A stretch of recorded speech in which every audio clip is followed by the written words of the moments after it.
Okay, here we are. Thank you. Thank you to all of you for coming to this session, the Way of Counsel, Integrating the Shadow.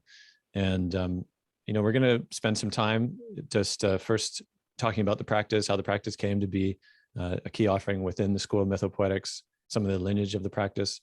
And then we're going to hear a little bit of the function of why is this kind of practice helpful and necessary, both individually and collectively, especially in a time like now.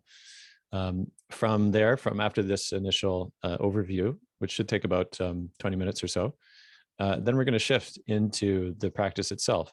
And so let's spend a bit of time closer to then introducing some of the other stewards here in the school who are going to be supporting by facilitating the breakout spaces. And we'll divide them up, based on how many are here. And you'll each have a time to enter into the practice, to do it yourself, and to experience the transformative power of it. And so away we go. I'm going to invite first of all, myself. I am Ian McKenzie. I am one of the co-stewards, co-founder of the School of Mythopoetics. I've had the great honor of learning the Way of Counsel practice from Gigi Coyle, who is the co-author of the book, The Way of Counsel, with Jack Zimmerman.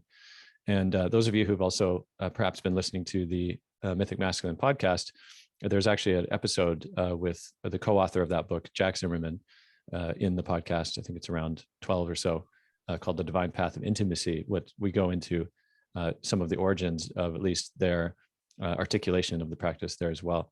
And so it's certainly something that's dear to my heart, and I've seen the power of it in so many ways, within my own life and the spaces I am able to carry it to. And I'm grateful as well because I believe I was the first one to offer the practice, or at least connect the practice to Daniel Robert, who has, I would say here in the school has really become the main holder of the counsel practice within the school. And so we thought it fitting that we turn it over to Daniel to give us, a sense of his understanding now, being steeped in it now for a number of years, as well as his own ability to articulate just at least a little bit of the practice, not too much detail because we're going to go into that a bit later, but just to touch on it. And then we're going to go to John to hear a bit more about how to integrate the necessity of this kind of thing. But Great. Daniel. Okay, thank you, Ian. Welcome, everybody. Thanks for being here with us. It's good to see so many new faces, and I really appreciate that y'all would come and spend some of your time today with us and looking at counsel and circle and this kind of practice. So I'll just speak to, for me, really the simplicity of the circle has been such a blessing in my life. It is something that I didn't know I needed, but I felt very deeply was missing. And so the experiences that I've had sitting in circles of various forms, a lot of them have been some of the most transformational spaces that I've been a part of in my life. And so I've always been struck by the simplicity of that, and really felt called to steward it in more to the communities and organizations that I've been a part of, friend circles, intentional communities, work projects. And there's a lot of different ways to approach circling. There's circling practice, there's things like forum, maybe you've heard of these things. And then there's also Way of Counsel, which is a very particular type of circling form. And it's been the one that has been most dear to me as of late. I learned it too through a similar lineage as Ian, though I've never met Gigi and some of the other bigger names in the space, but I did learn counsel, and I want to name, I don't think Dave is here with us, but Dave Bingham taught me how to hold Way of Counsel.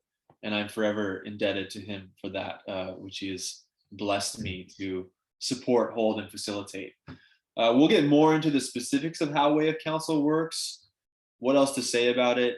Yeah, it is a space that when you're willing to commit to it over time and commit to showing up with a similar group of people and really commit to being in the heart, expressing from the heart, and speaking the truth, there's just a kind of magic, really an elegant magic that can come from that kind of work that I think has the power to transform individuals and transform group dynamics.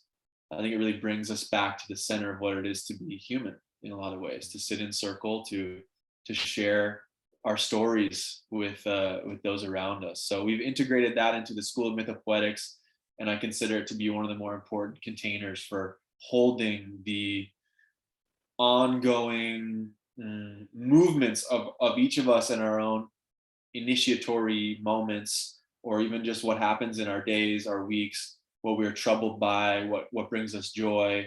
To share that really is a gift to each other. And so I'm really excited to share more of counsel with you all today, and we're going to get some time to get into it and practice. And thanks again for being here, and thank you, Ian, for holding it down, the main facilitation today. Yeah, thanks, Dan.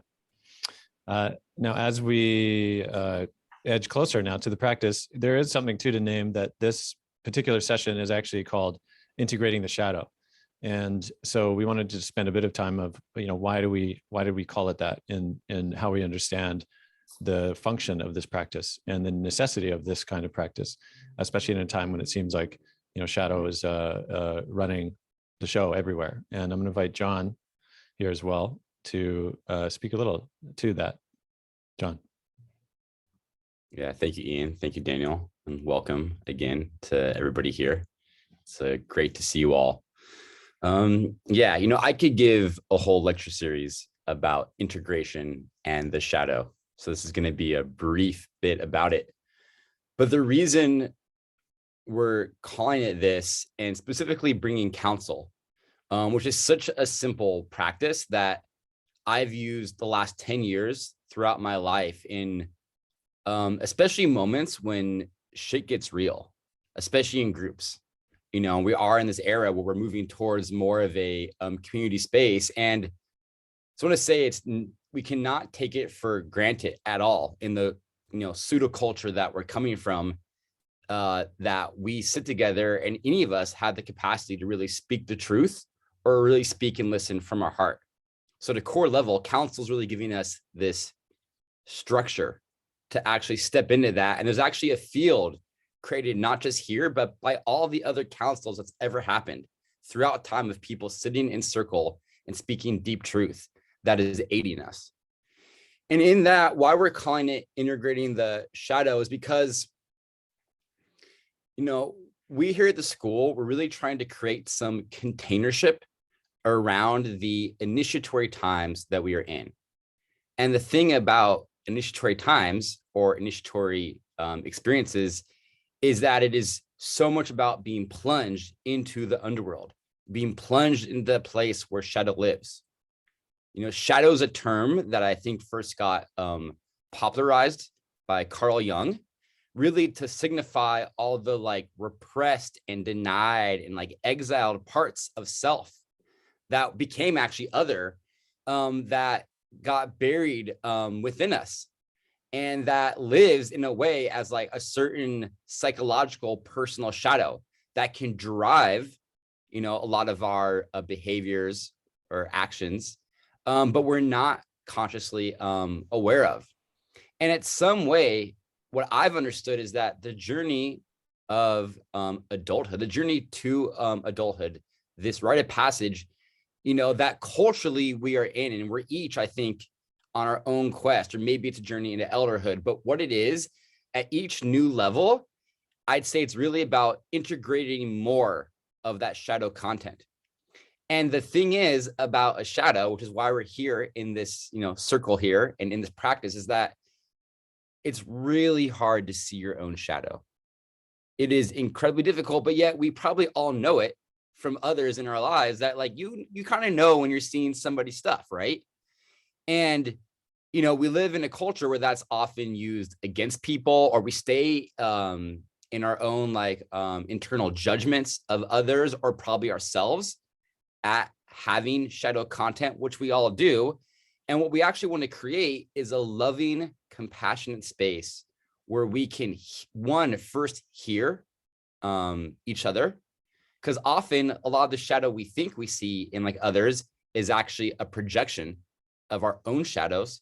So even having a transparent space to hear people is such a revolution where you realize, oh, they are just like me, and maybe they have a way different story than what I was thinking, what I was projecting.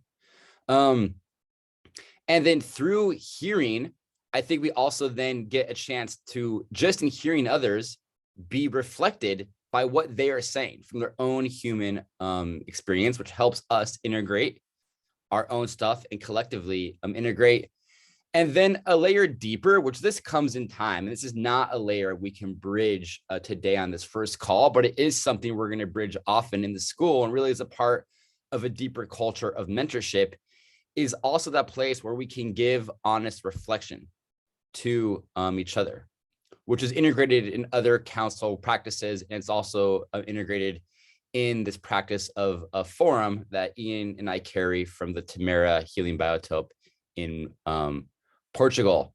And that's really a key piece, is just coming together, hearing each other, being reflected, and doing that again and again starts to actually allow us to see ourselves as we truly are. And we also start bringing that, like, counsel is also a path to walk. We counsel also with nature when we're doing our Monday morning sit spots, which is something that we're going to be doing here, like a earth sit each Monday morning. And it's really like another way of interacting with the world. And it's kind of this very grounded way that we're actually bringing the same mythopoetic, I guess, way of being into our relationships with life. And in that sense, hopefully also, maybe the last thing I'll say on this is that even though we are each individuals, we're also carriers of the collective, of a collective happening. And everything that's happening in humanity is happening in us. I'm feeling deeply the mass shooting that happened yesterday down in Texas. I'm feeling deeply the war in Ukraine. But the thing is to realize those shadow elements also live somewhere in me, of how these things happen. And so in some ways together, by creating the space to be held and hold each other, we can also start to integrate those aspects and actually create a different field of integration and peace. So that's just a little window, again, there's so much more I'd love to say about what this is, but I think you get kind of the basic gist. And I'm really excited just to dive in here from each of us. So with that, I'll pass it back to, I think, Daniel, who then will, or maybe you to Ian, and then we'll be able to explain the practice, and then we can dive in. Yeah. Thanks, John. It just reminds me too, I was listening to an interview recently where they talked about essentially how does one know oneself, or one comes to know oneself through the consequence that they have on others. That there's something, deeply both meaningful in that. I mean, also kind of scary in that, right? But also meaningful, as in, I think at heart, I think most of us want to just feel of consequence in some fashion. Before we shift over to the house and with Daniel, I just want to invite a moment, Kirsten, invite you on just for a moment to say hello as well. Kirsten will be one of our other 4 facilitators in the practice here today. And so, just to offer a few words, what this kind of thing has meant to you, and so they can, people can see you and say hello. Thank you, Ian. Hi, I'm Kirsten. I have been introduced to counsel over the past 3 or 4 years, specifically through a community on the Olympic Peninsula that I was living with, employed in so many different contexts, from group issues coming up with the actual community to, interpersonal relationships. Dyadic counsels have been really big for me. And just kind of trying to, in moments in community where we're trying to understand something a little more deeply. And so for me, one of the gorgeous, profound beauties of the way of counsel is that it invites this deeper collective wisdom to come through. So it's not about each of us trying to solve a problem on our own. It's about what is this deeper thing that can only come through all of us. And so I love how it's not about fixing each other. It's not about trying, this direct, well, here's what I think about what you said. It's how can we be present and just allow what is alive to come through us in service of this deeper questioning or this deeper inquiry or whatever it is we're coming to counsel with, or even to just attune with each other. So I feel so passionate about this practice and really excited to share it with all of you today. I'm grateful to be here. Beautiful. Thanks, Kirsten. Mhm. Okay. And with that, I'm going to bring on Daniel to just now give much more of the specifics of actually how it unfolds, the guidelines, the invitations, and over to you, Dan. Great. Yeah. The structure of council. Where to begin? Suppose we'll begin in the center. So we'll begin with what does council actually look like? If we were all sitting together, it would be a little bit different. So this is a modified version of council that we're exploring, that we've practiced doing this online and found through sort of careful exploration that it is possible to do council online. And it is possible to feel that sort of heart resonance with folks who are not in the room with you. It does require that we all hold a certain sacredness to the practice. So, you're invited to bring that as we step into the exploration, really holding in your heart, almost that imagination that we're all sitting together. Now, there's a lot of us in here, and we wouldn't normally do council with this many people. So we will break out into smaller groups with different facilitators so that there's actually more time for everyone to be heard. And then we'll come back in and do a kind of group harvest. So you'll see I have a piece here with me. This is a wooden spoon carved by, I don't know who carved this, and I don't think the person who gave this to me knows who carved this, but it was given to, of course, Mr. Ian McKenzie, and he later gifted it to me when he asked me to support him in a sit out he was doing. So this is my talking piece for today. And this is one of the key elements of council, is that each person, especially when we do it online, because we can't have a shared talking piece, it's good to have your own talking piece. So if you're able right now, wherever you're sitting, if you have a meaningful object nearby, or maybe it's just a pen, whatever, something that today you can use to signal when it's your turn to speak in the council. Maybe it's a stone, a twig, any kind of thing that is important to you. That is going to be what I call the moving focal point of council. So there's a couple of key elements. One is that there's a focal point that moves. We know where to direct our listening in that way. The second key piece is the center, which is where I was going to start, but apparently not. The center usually is either an altar of some sort. So again, if we were in a space, we would have a shared center where everyone is encouraged to bring either meaningful items or prayer or something from nature, or we would have a fire. Oftentimes council can be done around a fire. So what we do in practicing online, again, is each person is invited, if you're able to today, if you have a candle, you can bring a candle with you as well to your smaller group. And what we'll do is we'll all light our candles together to signal the opening of the space. When council's finished, we blow our candles out together. So even though we're not in the same room, we do our best to acknowledge these key elements to what makes council so special.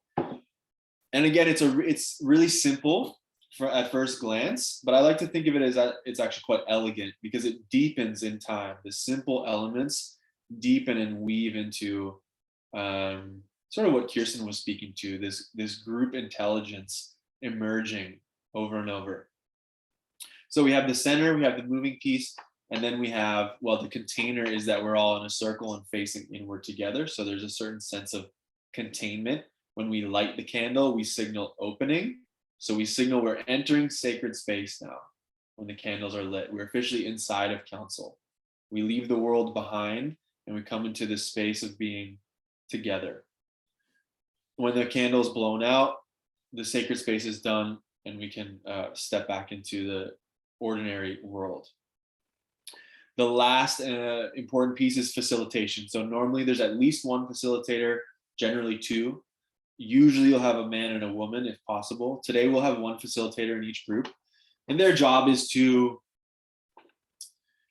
oversee the integrity of the circle throughout the time that we're in it together. So if they need to interject or offer a reminder or bring in the next prompt, in a deeper way, their job is to be listening to what we call the field. What is the group intelligence trying to say right now? Is it being said? Can they help bring that forward via a question or a prompt or something of this sort? Now, y'all won't have to worry about that today because we'll be facilitating, but I just want you to know the different pieces, the different elements. That is structurally how Way of Counsel works. So there's that. The beauty, the magic is what happens inside of counsel. And a lot of that comes from the intention that we hold. So I think perhaps one of the more important pieces for counsel is what we call the 4 intentions. To sum them all up, I will say counsel is really about the heart. It is really a heart-centered space. It's really about coming out of the head, coming out of preparation, planning, maybe even overthinking, and dropping into your heart and allowing spontaneous expression. We want to lean into our feelings in counsel. That's how we learn to trust that group intelligence. So counsel is about the heart, and it's really a practice of listening. We spend most of our time in counsel listening. Far less of the time is it our turn to speak.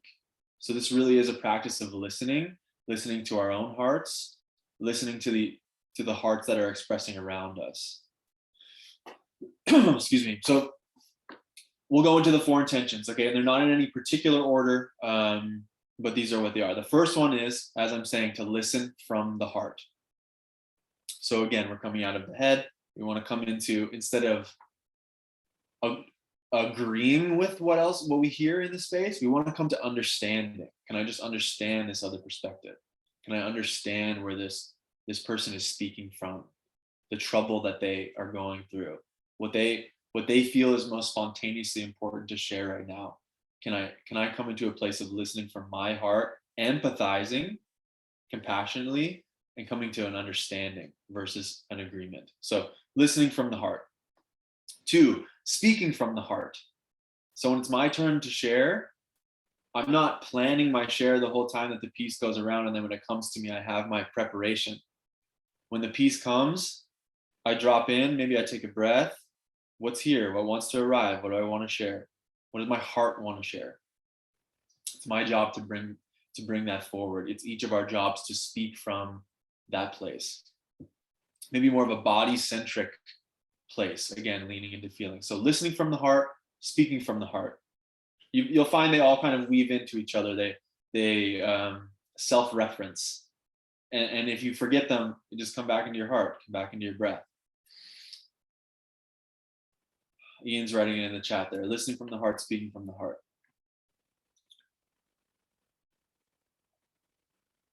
Next, we have be spontaneous. I love this one. Again, it's about not planning what wants to arrive, but it can also be a joke in a moment. You're not quite sure, should I say this joke, but it's here, it wants to come. Should I let it out? Yes. Let that spontaneity arrive. Let that honesty arrive. Counsel can hold what comes. That's really the beauty of this space. It can hold you in your truth. It can hold you in your trouble, and it can hold you in your spontaneity. That is what gives life to the container, is when you allow life to move through you. So bring your spontaneity. Bring what wants to arrive. Trust that small, still, quiet voice inside. That's what this practice is really, really about. Lastly, and this is a really important one, and maybe I should take this one in right now, is to be lean of speech. So to say what needs to be said, nothing more, nothing less. Again, all of the intentions here, it's an ongoing practice. Maybe you can see it in me now that I'm leaning to be a little more lean of speech. We don't know. So because listening can be a new thing for us, to be in a circular space where we have an opportunity to listen to each other in this way. It's not necessarily how we were all raised. Okay, I'm going to get to the point. Just say what needs to be said, because there's other people in the space who also want to speak, who also want to be heard, who also want to be witnessed. So if you find yourself rambling down the trail of context, maybe just come to what's the heart of it? What is the heart of it that I want to say? And the heart of it for me right now is that counsel is about getting to the heart of it. So say what needs to be said, nothing more, nothing less. Be lean of speech. So those are our 4 intentions. Okay, 4 intentions, we hold those high in high esteem. Secondly, we have 2 kind of ground rules, and they've been mentioned previously, but I'll say them here really quickly. The first is counsel is a confidential space. What's shared in the circle stays in the circle. There's some nuance to this, depends on the context of who you're grouping with, what's going on. Are you in a community where the things you discuss in there will eventually need to come out? Those are all nuances that you address as you go through in your practice. I will say in general, your story is yours. You're welcome to share your story outside of counsel. But the content that other people share, their stories, they're held safely in the container of the counsel space. So we do our best to honor that confidentiality, which gives people a sense of safety that they can say maybe things they wouldn't share in other spaces. So we all hold confidentiality. Generally, when I'm facilitating a counsel, I'll ask everyone when I say that to give me a thumbs up that they agree.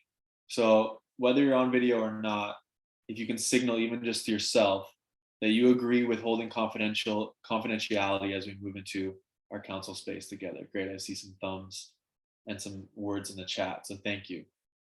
The last one is we're not here to fix each other. So like I said, counsel is about understanding. It's not about agreement. It's not about necessarily me coming in on you and being like, oh, let me philosophize on what I heard you say. We want to share our own story. We want to use I statements. We want to accept people as they are. It can be uncomfortable to hear someone's pain. And it might arise in us, in me, a desire to comfort them. But that's not always what we need. And the general rule in counsel is to let people be in their emotions. Let people be in what arrives for them. Let them do their own work. We're there to be witnesses. We're there to receive. We're there to listen. We're there to be in our hearts. Aftercare can happen after counsel. We don't want the space to shift into a space of comforting, etc.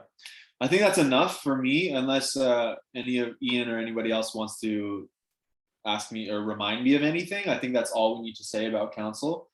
There likely will be somebody timing because we have a limited time, so there may be some time shares happening. Again, if you just joined us in the last few minutes, if you're able to grab a talking piece and a candle, that would be great as we all move into our smaller groups here. Thank you so much, everyone. Ian, back over to you. Beautiful. Yeah, thanks, Daniel. The one thing I'd indicate too in the counsel practice in person is that there's no cross-talking, right? That's just one thing. On Zoom, yeah, I think we'll remain muted until it's your turn to speak. So, that's less of an issue, but generally as well, the sense is that, when you're listening and there's no, jokes or just comments that can often happen, right? When you're just in a shared space of communication with folks. And I know that can often be initially a bit kind of like confusing or less familiar. You wanted to add something, Dan? Yeah, I suppose actually maybe I didn't make that entirely clear, right? That the person holding the talking piece is the only person speaking. Mm-hmm. Yeah. That's it. Awesome. There's something else, but it has drifted off. Okay. Trusting will rise again. Mm. Okay, beautiful. Thanks, Daniel. I believe I now have it. Ian, I have it. Okay, he's got it now. There we go. When you're in your counsel space, please do not use the chat function. Okay, so no typing in the chat. If you need to go to the washroom or something, just turn your video off, mute yourself, go ahead, and then return back. But don't use the chat once we actually enter counsel. Thank you. Yeah, great. Thanks for that, Dan. Yeah, because I do find depending on the settings, people have, it'll just like pop up and then often will draw people out of their share if they're like, oh, wait, somebody's commenting. So yeah, good practice to just leave that alone and be in full presence and deep listening. Okay, I believe it is time now to shift into our counsel practice. And so what we're going to do, one, I'm going to stop the recording.